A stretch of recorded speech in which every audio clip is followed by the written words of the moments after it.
we have to get the hair and makeup crew. They've been slacking a little bit.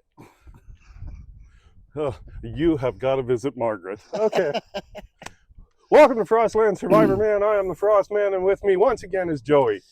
Had a little hiatus there. We both took a couple vacations back home to our prospective homelands, and yeah, it was a lot of fun. But now we're back to it. Back to fall. Fall has fell. Fallen? Fell. Fall has fallen? Fall has fallen. It Fall is has fallen? turned crisp while I was away, and I love it. Sweatshirts are back. Yes. Hoodies available online. lovely? And yeah, this favorite time of year. This is awesome up here. Leaves are changing. Plenty of things to do. Well, there's that nice crispness in the air, and then that other thing that happens, closer to the lake here, is that fog effect where it rolls in when it's really cold. You experience that on the way out Yep, here. I probably had a quarter-mile visibility coming in. Thank God I know it by heart how to get over That's here. a good thing Joey's got the road memorized coming out here. His GPS would not have helped today. How is the risk assessment department doing, by the way? The seatbelts are good. Mom is doing good in risk assessment. But today we got a fun project going on here. This was your idea. Yep. This is Joey's brainchild. Joey's seen these in other people's yards, and he said, wait, I got to be able to do that. I got to be able to do that. And the truth is that he can't. So the one thing that he needed was tools, which I have to be able to do that. And I'm going to have him make the whole thing. Start to finish. It's his project, his idea, his brainchild. He's going to have to make it. So the plan is for you to watch Joey put together, what is it? Wooden reindeer. Wooden reindeer. Yep. So we chopped down the birch trees. You saw that a couple weeks ago. Mm-hmm. Jack was up there helping on that. Now we've got some of the logs pre-cut already to make the project a little bit easier. But from the pile of logs there, I'm seeing probably four reindeer that we can crank out this morning if everything goes right. Wow. You're That's really 1, 2, 3, remarkably 4. energetic. You must not have worked last night. I had the day off yesterday. Ready to roll for this. So let's get our hands dirty. We'll get up and running. Okay, Joey. Now, the one thing I will tell you with all of these wood sculptures and these crafts and stuff like that, the gnarlier it is, the more likely it is to sell. They don't want something looking like it's coming off an assembly line. Right, we exactly. want something look like it's handmade. These logs that you have here are really nice and crooked, actually. And I am surprised that those words are even exiting my mouth, nice and crooked. But for this aspect, they're going to work just fine. So let's cut. You're going to need 4 legs and a neck, right? Yep. And you decide which ones you want. So I'm just giving you the advice on the gnarliness. It looks like we've got the bodies already cranked out there. We had those from before. We'll re-drill the holes on those, and then these new ones that aren't rotted will work as good legs. I see 4 heads here. Cut it in half, and each one will be about 8-10 inches long on the head. Perfect. And then we've got a bunch of legs here. We're going to need 4 legs and a neck per one. Yep. We want the legs probably about that long. Yep, you're going to want them between 14 and 16 inches, I'd say. We want the whole thing to be standing about this high when we get done, and I'm kind of picturing it in my own head here. And yeah, so it's time to start sawing and then drilling and then seeing if it fits. And you can go ahead and use that right-hand saw. Okay, so what's your plan here now? Well, we had some holes drilled before, and they kind of just broke off in the rotted legs that we had. So we're just going to drill these same holes out, reuse them again. We've got the legs everything's all cut and ready to roll. So we'll just bore these out real quick, and then we can tenon up the legs and the head. Okay, so there's your tenon bit, right? Yep, exactly. This matches exactly the tenon that makes. Okay, so one makes the dowel, and then one makes the hole that it goes in. And they match exactly. They match exactly. You want a tight fit on it, otherwise your furniture or deer will be wobbly. Right. Holy smoke, that wood was rotten. Much easier with rotten wood than you'll see.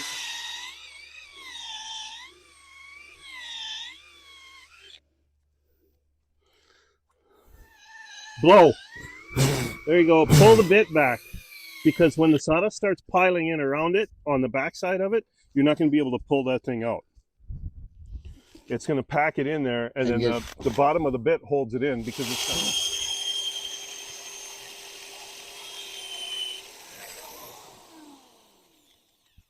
sure is different making cuts like this on green wood, isn't it? Yeah. The green wood seems to just shave up nice. Wait.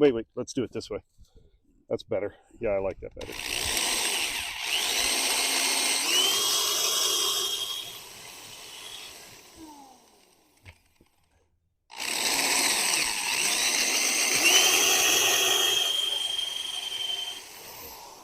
And as long as what you're cutting, like the amount of material that you're taking off, Yep. as long as that amount of material is small, it's much easier to hold them with your hand. If you're taking a bigger bite, like especially with the 2-inch tenons, I put them in the vise. And for my first one,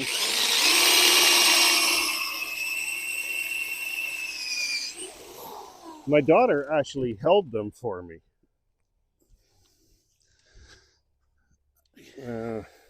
This is going to be really close to being the right size, so let's just see how close it is.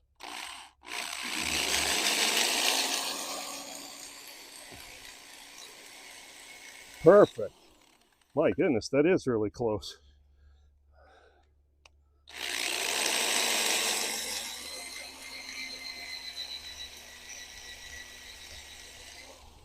Do a little more on this one, Joey.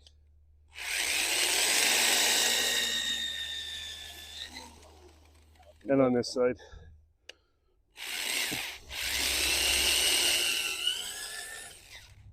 Okay.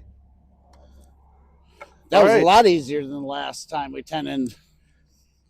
Which one do we want here? Let's use this one, I think. Okay. Because that will go better with that other thing. So we're going to put the legs in first. Yes. And can I ID them here? Those look like front legs. Those kind of look like back legs.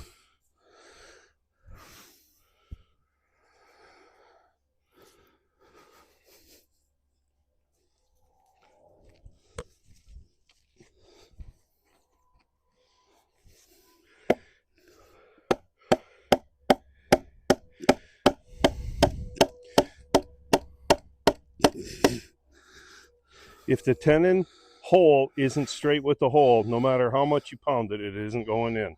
So you got to make sure it's going exactly the same angle as the hole. Look at that. That's pretty good, Joey.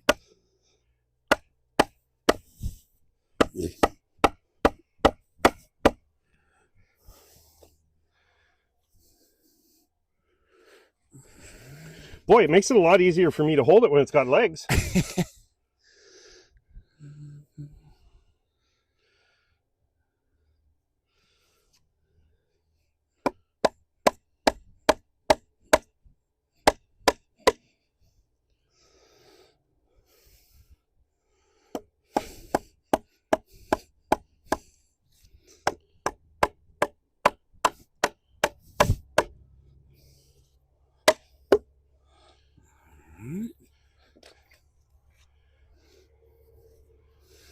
Now, we'll probably have to trim her, huh? What do you think? I think she's a little lopsided. Yep. Okay. So flip it over. And how are you going to make those legs all look the same? Chainsaw? Yeah. So you have to go with which one is your shortest leg. Okay. Which is this one. So you're going to want to make this one a little shorter, and then this one a little shorter, and then this one a little shorter. So it starts here, then goes here, then goes there. Okay, and the best way to do that is with the big saw. Okay. So I'm going to show you how to do this because it's a lot easier for me to do it with the big saw than it is for you. Yep. Okay. Okay, so we moved it up to some more level ground here. What do you think, Joey? Well, it's not 100%. It's just missing something. I don't know. It looks great. Great little project here, but I don't know. We need something on here to make it. I agree. Better. I think I know what you need. May I tell you what you need? What do we got? Well, when I first started chainsaw carving, my daughter is a very, very good artist. You know, I've said before that she drew the logo, and she really she's able to really encapsulate a lot of things in art. And one of the things that's really cool about that is She was my best and worst critic. She said, Daddy, animals have to have a tail. You have to give them a tail. And they all have ears. I So think that's if what we it's can missing. put ears and a tail on this, I think it'll be a completely different animal. Let's see what we got. Well, we're gonna use the miter saw. We're gonna use the chop saw to Okay. make them, so we can cut them at an angle. I'll show you how to do that. Sure. All right, now coming up here, those add a lot more life to the deer. You can definitely tell that.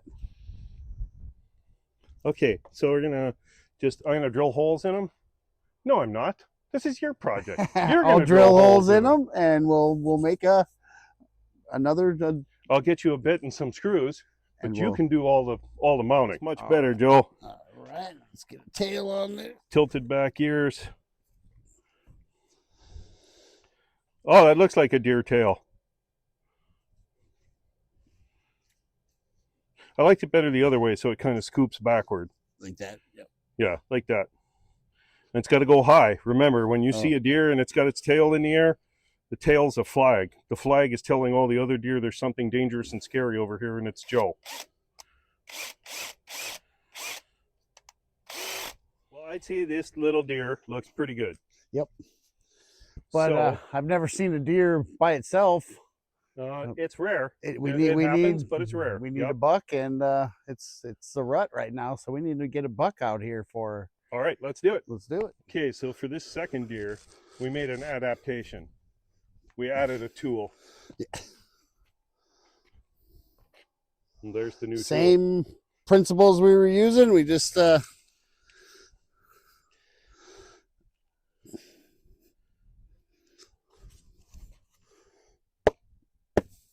tap, tap. All right. Okay, and this is good because the buck always has his head up. He's always looking, right? Yep. So, all right. Just need some ears and a tail. Framework. Now it's time for cosmetics. That ear is made out of hardwood and it's very thin. If you try to just put a screw through that, it'll crack it all out. It'll crack it. So that's why you got to pre-drill it. So just put a hole in it. And then the screw is going to go through that hole into the side of what is the head here. Gotcha. So that's the reason why you drill that hole. And put the screw in the hole, not in the drill. Well, you got it there now, but you can just put it with your hand. Oh, gotcha. Hand. And then you want to kind of pitch into the hole back a little bit. Yeah.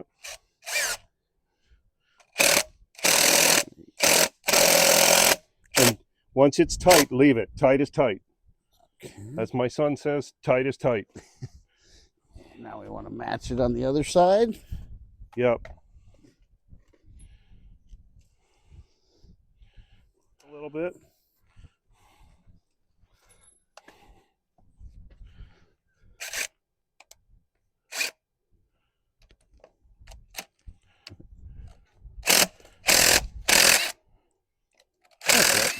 So while Joey's working on the cosmetics of the buck here, of the birch buck, he's using my right-handed drills, and this is making him crazy because he can't get the bit in the drill because he's doing it back. It's funny because you're trying to tighten things. I'm watching you try to tighten it, and it won't tighten because you're turning it the wrong way because you're doing it left-handed. Oh, he can hear now. Well, partly. Now he's going to run away because he can hear us. Lefty loosey. Oh, cracks me up, Joey. Oh, nuts. I didn't realize that's a Phillips. I'll get you another one. Well, there they are. Got our little family of deer here while Joey's conducting his orchestra. Quick shout out to Cody, who's trying to cull the herd. We're building the herd here. There you go. So yeah. Good luck, Cody. We really do wish you well. Good luck and good safety to all the hunters out there. We did get the recommendation from the UPS guy that I should have been wearing blaze orange while we did this, but we got a nice little family here. Yep. So it's look great in the yard. So it's Harry, Sherry, Larry, and Oscar. Joey's deer family. And it's entirely possible that we might even have a lady who wants to purchase these. So we're going to contact her with with pictures of them. So how do you feel about it? Well, it was a foggy morning when we started. A couple hours later, we've got a nice little project under our belt, and it's something that I'm proud of here.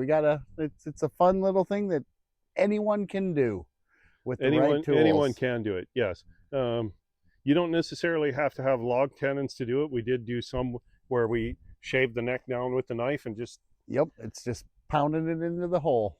Probably the most fun was making our Thor's hammer, though. Oh, yeah. Joey sure likes that hammer. Yeah, you got to use the tools that are in front of you. But just want to encourage you guys to get out there, get your hands dirty, and give it a try. You never know what you can make out there. This morning it was a log. It was a good, fun morning when you got here. It was kind of overcast and foggy, turned into a beautiful day. And I'll tell you what, right now, I'm ready for lunch. Sounds good.